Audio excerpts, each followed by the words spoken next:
Hello everybody, welcome to WhatCulture Gaming. I'm Scott and I'm also playing Elden Ring. Chances are, so are you. It's been dominating our lives since launch day. I'm about 60-ish hours in. I know people are 100 plus, etc, etc. There's a hell of a lot to talk about when it comes to tips and tricks and things that you likely didn't see all around the open world itself. Now this is one of the most hyper-detailed games possibly ever made. It's made to be uncovered over time, and these are just various things that I've found in my travels alongside some help with specific members of the community to put together the best tips and tricks the game never told you. Because there's all sorts of different things that you could do with a pointer to find out. So I'm Scott from WhatCulture.com and this is Elden Ring, 17 tips and tricks the game never told you.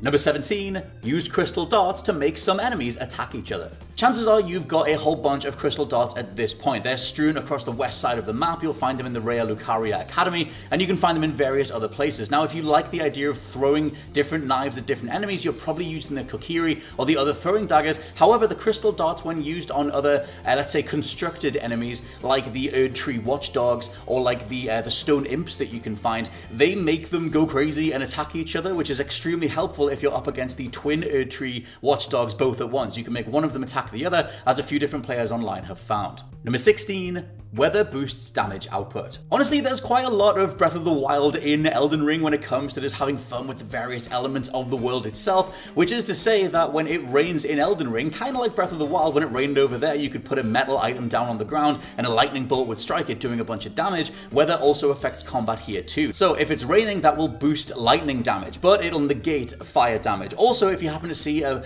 bunch of golden flakes around you, whatever the hell we want to call those things, that boosts rune acquisition. So you want to make the most of taking out as many enemies as possible in this window, because you'll be getting a whole bunch more runes in the process. Number 15, hit L3 to order your inventory. Why this wasn't in the big patch that they just did that added like map markers and all sorts of different tweaks and buffs and everything else, I have no idea. But if you hit L3 when you're in the inventory itself, it'll pop up and ask you how you want to order it. You can order by item acquisition itself, recency of when you picked something up. You can order by just a bunch of different categories that just aren't flagged at all. They're not even on the bottom of the UI itself, telling you that you can order this insane inventory that once you're multiple tens of hours in will be full of tons of different items that you need to try and get your head around. Number 14, dual hand a weapon with a torch to maintain its effects. Elden Ring has a whole bunch of different torches in the game, and you'll likely be thinking that that only means that they work in regards to a light source. Not the case. There are various other torches that you would usually have equipped that do things like calm different enemies down. There's a one called the Beast Repellent Torch,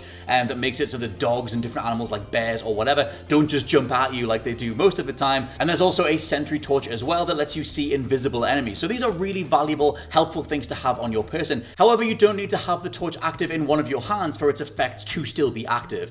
If you do the whole dual wield thing, let's say you have a torch in your left hand and a blade in your right hand, hold Y, hold triangle, and press R1 or RB to grab that weapon with both hands, you'll put the torch on your back. Now, this doesn't mean that the light effects stay, for a standard torch, but it does mean that the Beast Repellent or the Sentry or whatever other torches you can find, their effects are still active, even though the torch itself is not ignited and it's just sitting on your back. Number 13, use spirit summons to locate invisible enemies. This one came from the almighty, the king of us all, VatiVidya, who over in his tips and tricks video was pointing out that when he was fighting an invisible enemy, he was actually using one of these spirit summons to track where it was in the arena itself. Now, in various fights against invisible enemies, look all around you for different clues as to where something is. Maybe you're fighting in a pool of water, you can maybe track where something's footsteps are or something like that. Point being, though, that if you just want to summon an ally next to you, the AI will always track where something specifically is, letting you know exactly where you should be attacking. Number 12, there are plunge attack animations for certain enemies. Another from Vati, which has also been found by various members of the overall Souls community, or whatever we want to call it, Elden Ring does have plunge attacks, an old school Dark Souls favorite that we used against the Asylum Demon back in the original Dark Souls. Here, it's really weird because certain enemies have really awkward hitboxes, and that means that a lot of people just didn't realize that you could do a specific plunge animation depending on what the enemy is. The one that Vati showed off in his video that's also been shown by Winston Wolf, shout out to them,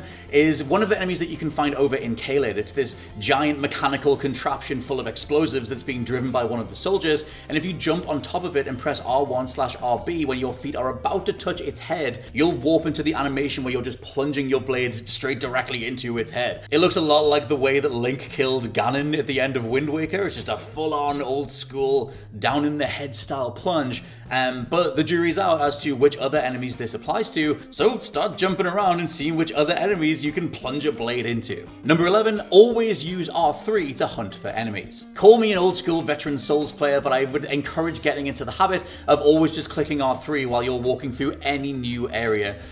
From Software / Hidetaka Miyazaki love hiding enemies, bosses, whatever, mini bosses around corners. They love just catching you out with stuff.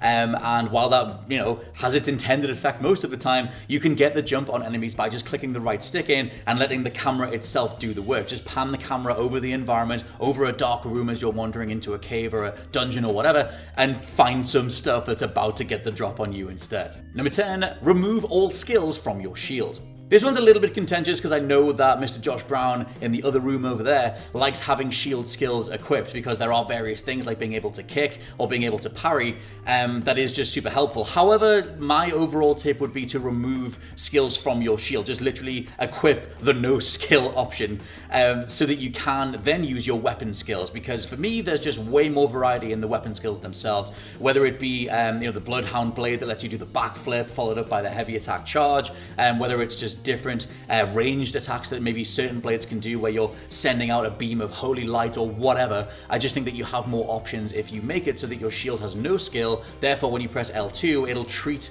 the weapon that you have equipped as if you were dual handing it. And it means that you can just do whatever your weapon's skill is whilst also holding a shield. Number 9, poison and scarlet rot damage is your friend. Seek the Dragon Communion. Another thing in that school of Breath of the Wild mentalities in terms of thinking about elements while you're playing, different magic types do way more elemental damage to specific enemy types in Elden Ring than I've ever seen in any previous Souls game before. And I'm going to go with Soulsborne game, Souls-like, whatever. Point being that if you're playing Elden Ring, know that gravity magic works well against airborne enemies, know that sleep works well against godskin enemies, and know that holy works very well against cursed enemies. Now, some of these things overlap, some of these enemies are hard to tell what type they are, so start experimenting, but most of the time you can hazard a guess as to what's going to work on something. Alongside that, I've found that Scarlet Rot and Poison are the two elemental types, damage types to spec towards. If you seek the Dragon Communion, if you've killed any number of dragons and you get their hearts, and you find the Dragon Church inside Caelid, you can offer these hearts up to get specific dragon summon spells that will let you literally breathe Scarlet Rot onto an enemy type. This works against bosses as well, however quite a lot of them do have resistances, so they don't stay under the effects of the curse for very long. But point being that you can just barf out a whole bunch of Scarlet Rot against a number of enemies and let the Scarlet Rot do the work for you. Number 8, golden-eyed enemies give 4 to 5 times the amount of runes. Super simple thing here, but keep an eye out for enemies with golden eyes. They're a little bit harder to kill, but they will give you 4 to 5 times the amount of runes if you can manage to take them down. Although there's no proven way to guarantee you're going to summon one of these things, I have found that when I'm revisiting older areas, especially from nearer the beginning of the game, or at least that part of the map, they tend to show up more frequently. So go explore, go find an older area that maybe you've sworn off because you think you're way too powerful to be there anymore, and the 4 to 5 times multiplier on the runes will still make that acquisition worthwhile. Number 7, alternate shoulder buttons to escape grab attacks. If there's one thing I hate just fighting in all of these games, it's being stun locked and then grabbed by an enemy. Now, other Souls games have had ways for you to get out of various grabs with specific methods, specific equipment, whatever. In Elden Ring, if you get grabbed by something and you go into that any lengthy animation that is just doing damage over time, chances are, as your health bar is going down incrementally, if you just jam on the shoulder buttons, L1, R1, LB, RB, over and over again, you'll be able to interrupt the full length of that animation playing out and hopefully save yourself from dying. Number 6, hold D-pad directions to reset item cycles. A super helpful tip that I think originated in Dark Souls 3, that's where my mind is pulling it from. Elden Ring also has that game's thing where you can hold D-pad down or hold the D-pad up and reset to whatever the first thing was in that slot. So if you want to make sure that your healing item, let's just call it the Estus Flask for the sake of getting there, if you equip that in the first slot in your inventory, whenever you then hold down, it'll reset to that point, meaning you can heal faster when you're in battle rather than tapping down over and over again and just hoping for the best. The same thing happens with spells. If you you want to make sure that you have a more reliable spell, like I said, the dragon breathing out Scarlet Rot is the thing that I default to. Put that in the first slot, and whenever you hold up, you'll get back to that slot so you can use it faster than you would be able to before. Number 5, see just how many runes you've acquired. Now, I don't mean look towards the bottom right of the UI itself for the active golden rune readout thing. I mean the golden runes that you pick up, the actual items that you pick up that literally just say golden rune, square brackets, 1, 2, 10, whatever. At the very beginning of the game, I thought this literally meant that I was picking up 1 golden rune or 2 golden runes, when instead it more refers to a level of golden rune that you've picked up. There's a whole bunch of different golden rune types. The basic amount that says golden rune goes from 1 to 13, and they are worth varying amounts of runes themselves when crunched inside the inventory. A lot of players don't realize just how many golden runes they're sitting on because they assume that they're being factored into their overall total, when instead you need to go into the inventory, select the golden rune and crunch it to release all the runes within. Golden rune 1 is worth 200 runes, golden rune 13 is worth like 10,000. But my overall point here is that if you want to know how many runes are sitting inside a given golden rune, go to a merchant and try to sell that rune. The exact amount that it's worth is how much you can crunch it for to get the runes back yourself. So I guess you could just sell it there and then, but it'll give you an idea of what you're picking up if you want to crunch runes in between merchants and make sure that you're getting the most out of everything that you're acquiring along the way. Number 4, you can heal and attack on ladders.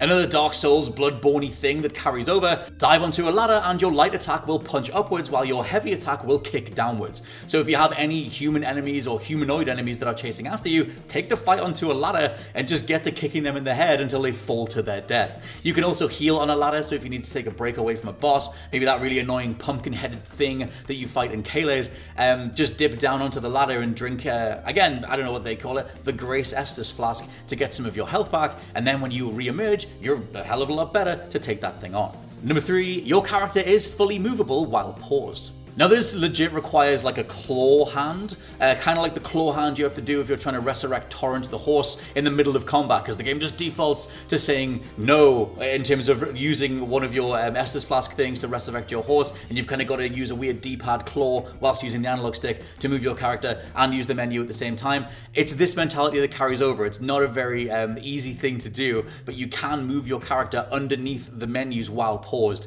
If you're trying to access certain items, if you're trying to get out the way of danger while you're trying to apply one of the grease items or whatever, the analog stick, left analog stick, will always move your character while the D-pad and the face buttons will control the menus. Combined, you can get out of dodge, you can get some space from a boss whilst equipping something else or doing whatever you want to do inside the menus, hopefully avoiding death. Number 2, dismount an enemy for a secret finisher. Now for me, I am terrible at parrying and getting the timing right for that, but good old Josh Brown found this thing that if you parry an enemy on horseback as they come towards you, you'll knock them off the horse altogether and they'll be left in a specific state on the ground where you can run up and do a specific animated finisher where you just plunge the blade directly down into them, usually for a one-hit kill. And number 1, practice lock-on etiquette. Now, I'm calling this lock-on etiquette, but any veteran Souls people will know exactly what I mean, and that is to say that if you're new to Elden Ring, if you're new to the overall Souls vibe, you might be waiting, let's say, until something like the lock-on of an enemy de-locks before you move to the next creature. Now, this is a weird thing to point out because it's very specific, and the comments might be able to help me with this too, but overall, you should always be scanning for the next enemy. You should always be scanning the room around you. You should always be looking to the next threat. That is key to managing multiple enemies. You always want to make sure that you're de-locking and relocking to something else. Alongside, like I said, if you're entering an area, you want to make sure which enemies are actually ahead of you, but there is a lock-on etiquette to the way that you play the Souls games overall, and it comes down to always managing your environment, always rotating the camera around. If you're in the middle of a backstab animation or any sort of animation where you're invulnerable for a while, you've got some iframes for a while, de-lock, look around, maybe relock again. Get used to being as comfortable as possible, locking, unlocking as many enemies as possible to get a full feel of exactly how much danger you're in. And those are 17 tips and tricks I don't think Elden Ring ever really spells out. Like I said, it's one of the most mysterious, gratifying, and rewarding games that you could play, but there's also a ton of people just running around hoping for the best. That's obviously what From Software wants, but videos like this can start getting a discourse going on just what the rest of us are missing out on. Let me know what you think down in the comments below. Maybe you've got your own tips and tricks that you would like to share. And for now, I've been Scott from WhatCulture.com. Also, please check out the WhatCulture Gaming Podcast, and I'll catch you soon.